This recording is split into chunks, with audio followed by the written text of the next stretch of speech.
কখনো কি মনে হয়েছে টাইম মেশিনে চড়ে হঠাৎ ফিরে যাবেন 100 বা 150 বছর আগের কোনো শহরে, যেখানে আজকের মতো গাড়ির শব্দ নেই আধুনিক দালান কোঠা, আছে শুধু পুরনো বাড়ি, সরু রাস্তা আর ইতিহাসের অসংখ্য গল্প। বাংলাদেশের নারায়ণগঞ্জ জেলার সোনারগাঁয়ে এমন একটি জায়গা রয়েছে, ঐতিহাসিক পানাম নগরী। সারি সারি পুরনো ভবন আর নীরব রাস্তা দেখে মনে হয় সময় যেন এখানে থেমে আছে। কিন্তু এই নীরব নগরী একসময় মোটেও নীরব ছিল না। এখানে ছিল ব্যবসা বাণিজ্য, মানুষের বসবাস, ধনী বণিকদের ব্যস্ততা ও জমজমাট নগর জীবন। আজকের ভিডিওতে আমরা শুধু পানাম নগরের পুরো ভবনই দেখব না, জানব কিভাবে এই অঞ্চল গড়ে উঠেছিল, কারা এখানে বসবাস করতেন, কেন এর স্থাপত্য এত বিশেষ, আর কিভাবে সময়ের সঙ্গে সঙ্গে প্রাণবন্ত নগরী ধীরে ধীরে তার পুরনো জীবন হারিয়ে ফেলল। তাহলে চলুন শুরু করি বাংলাদেশের ইতিহাসের এক অসাধারণ অধ্যায়, পানাম নগরীর গল্প।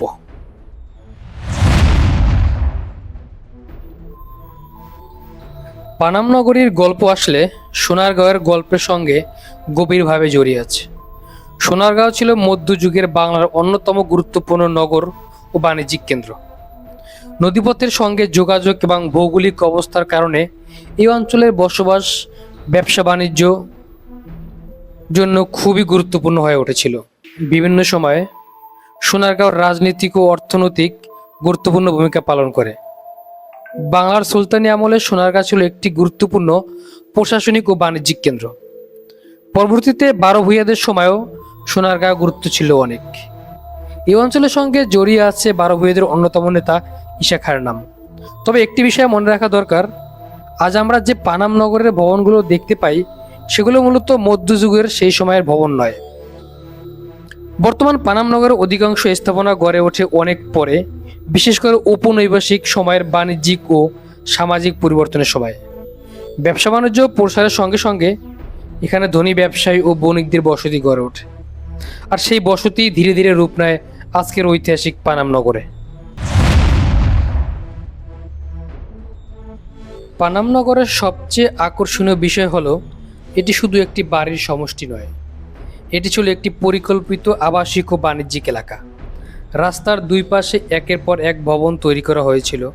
এসব ভবনের অনেকগুলোতে বসবাস করতেন ধনী ব্যবসায়ী ও বণিক পরিবার। ব্যবসার পাশাপাশি পরিবার নিয়ে বসবাসের জন্য বাড়িগুলো সাজানো হয়েছিল। ফলে একটি ভবনের ভেতরে যেমন ছিল বসবাসের জায়গা, তেমনি অনেক ক্ষেত্রে ব্যবসা বা সামাজিক কর্মকাণ্ডের জন্য আলাদা জায়গা ছিল। সেই সময় অর্থনৈতিক সমৃদ্ধির একটি চিহ্ন আজও দেখা যায় এই ভবনগুলোর আকার, নকশা এবং অলঙ্করণে।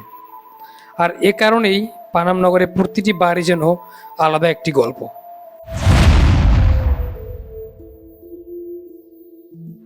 এবার একটু ভালো করে তাকান পানাম নগরের ভবনগুলোর দিকে। প্রথম দেখায় এগুলো শুধু পুরনো বাড়ি মনে হতে পারে, কিন্তু একটু খেয়াল করলেই দেখা যায় প্রতিটি ভবনের নকশা রয়েছে আলাদা বৈশিষ্ট্য।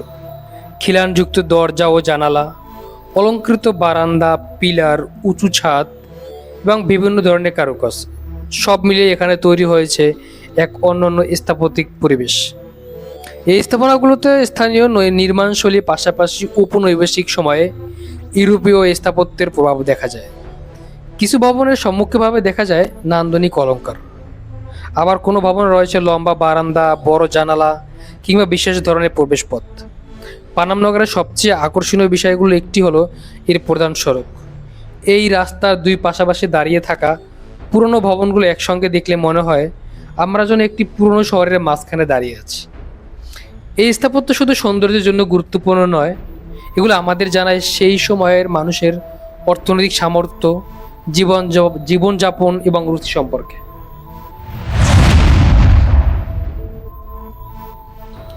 আজ আমরা যখন পানাম নগরে হাঁটি, চারপাশে দেখতে পাই নীরবতা, কিন্তু একসময় এই রাস্তাগুলো ছিল মানুষের চলাচলে ব্যস্ত। ব্যবসায়ীরা নিজেদের কাজে বের হতেন, দোকান ও ব্যবসা প্রতিষ্ঠান চলতো, কেনাবেচা, পরিবারগুলোতে চলতো পারিবারিক জীবন। কেউ হয়তো ব্যবসার হিসাব করতেন, কেউ পরিবারের সঙ্গে সময় কাটাতেন, আবার কেউ দূর দূরান্ত থেকে আসা মানুষদের সঙ্গে ব্যবসায়িক যোগাযোগ করতেন। অর্থাৎ আজকের এই নীরব ভবনগুলোর ভেতরেই একসময় ছিল মানুষের হাসি, কথা, ব্যস্ততা আর জীবনের গল্প। সেই জীবন আজ নেই, কিন্তু তার স্মৃতিগুলো এখনো রয়ে গেছে এই দেয়ালের গায়ে। কিন্তু প্রশ্ন হলো, এত সমৃদ্ধি একটি নগরী সেই ব্যস্ত জীবন হারিয়ে গেল কিভাবে? এর পেছনে কাজ করছে সময়ের বদলে যাওয়া অর্থনীতি, ব্যবসা বাণিজ্যের ধরন এবং যোগাযোগের ব্যবস্থার পরিবর্তন। একসময় যে নদীপথ ও বাণিজ্যিক পরিবেশ এই অঞ্চলের সমৃদ্ধির অন্যতম কারণ ছিল, সময়ের সঙ্গে সঙ্গে তার গুরুত্বও পরিবর্তন হতে থাকে। পরবর্তীতে রাজনৈতিক ও সামাজিক পরিবর্তনের প্রভাবও পড়ে এই অঞ্চলের উপর। বিশেষ করে 1947 সালের দেশভাগের পর এখানকার অনেক পরিবার অন্যত্র চলে যায়। ধীরে ধীরে বাড়িগুলো খালি হতে থাকে। মানুষ চলে যাওয়ার সঙ্গে সঙ্গে পানাম নগরের পুরনো প্রাণ চাঞ্চল্য হারিয়ে যায়। দীর্ঘদিনের অবহেলা, প্রাকৃতিক ক্ষয় এবং বিভিন্ন ধরনের অনিয়ন্ত্রিত পরিবর্তনের কারণে অনেক স্থাপনায় ক্ষতিগ্রস্ত হয়। একসময় যে জায়গায় মানুষের বসতি ছিল, সেটি ধীরে ধীরে পরিণত হয় ইতিহাসের নীরব সাক্ষীতে। তবে পানাম নগরের গল্প এখানেই শেষ নয়। বাংলাদেশের প্রত্নতাত্ত্বিক ঐতিহ্যের গুরুত্বপূর্ণ অংশ হিসাবে পানাম নগর সংরক্ষণের উদ্যোগ নেওয়া হয়েছে। আজ এটি দেশের অন্যতম পরিচিত ঐতিহাসিক দর্শনীয় স্থান। বিভিন্ন জায়গা থেকে মানুষ এখানে আসে। কেউ আসে ইতিহাস দেখতে, কেউ আসে স্থাপত্য দেখতে, আবার কেউ আসে এই নীরব পরিবেশে দাঁড়িয়ে অতীতকে অনুভব করতে। তবে মনে রাখতে হবে, এই ভবনগুলো শুধু ছবি তোলার জায়গাই নয়, প্রতিটি ভবন আমাদের ইতিহাসের একটি অংশ বহন করে। তাই পানাম নগর ঘুরে আসতে হলে এর দেয়ালে লেখা, ভাঙচুর বা স্থাপনার ক্ষতি করা থেকে আমাদের সবাইকে বিরত থাকতে হবে। ঢাকা থেকে খুব বেশি দূরে নয়, তাই একদিনে ভ্রমণের জন্য পানাম নগর হতে পারে দারুণ একটি জায়গা। সোনারগাঁও এসে শুধু পানাম নগরই নয়, আশেপাশের অন্যান্য স্থাপত্যিক স্থাপনা ঘুরে দেখতে পারেন। তবে ভ্রমণের আগে দর্শনার্থীদের জন্য প্রবেশ মূল্য, খোলার দিন ও সময়সূচি জেনে নেওয়া ভালো, কারণ এগুলো সময়ের সঙ্গে সঙ্গে পরিবর্তন হয়। আর পানাম নগর এসে তাড়াহুড়া করে শুধু ছবি তুলে যাবেন না, একটু সময় নিয়ে পুরো বাড়িগুলোর দিকে তাকান, একটি দরজা, একটি জানালা দেখুন, দেয়ালের পুরনো কারুকাজগুলো লক্ষ্য করুন। তখন হয়তো আপনার মনে হবে আপনি কোনো সাধারণ পুরনো শহরেই দাঁড়িয়ে আছেন।